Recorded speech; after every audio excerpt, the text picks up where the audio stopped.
অনেকে আমাকে জিজ্ঞেস করেন যে কি করে পড়লে বা কি করলে পড়া মনে থাকবে। আবার কেউ কেউ কমেন্ট করেছেন যে আমি ছাত্র, পড়া মনে রাখতে পারি না, কি করে পড়লে বা কি উপায়ে আমার মনে থাকবে সব কিছু।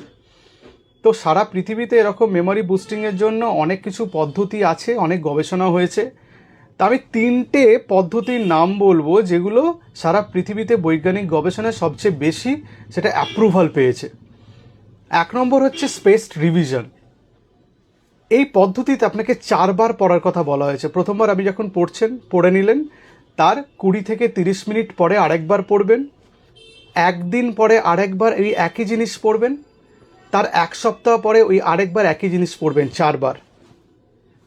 2 নম্বর হচ্ছে টিচ সামওয়ান, মানে কাউকে যেটা আপনি পড়েছেন সেটা পড়ান। সেটা আপনার বন্ধু হতে পারে, আপনার ভাই বোন হতে পারে, দাদা দিদি হতে পারে, অথবা আপনার বাবা মা হতে পারে।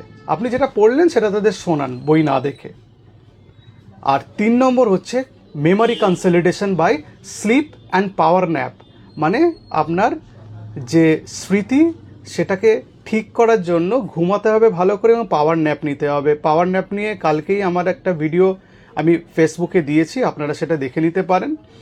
বলা হয়েছে ঘুমোতে হবে আপনাকে 7 থেকে 8 ঘন্টা, এবং বেশ কিছুক্ষণ পড়ার পরে, সাধারণত 3 থেকে 4 ঘন্টা যদি আপনি টানা পড়েন, তারপরে একটা 20 থেকে 30 মিনিটের একটা পাওয়ার ন্যাপ নিতে বলা হয়েছে। তাতে বলা হয়েছে যে সবচেয়ে ভালো পড়া মনে থাকবে। এটা আপনারা অ্যাপ্লাই করে দেখতে পারেন। ভালো থাকবেন।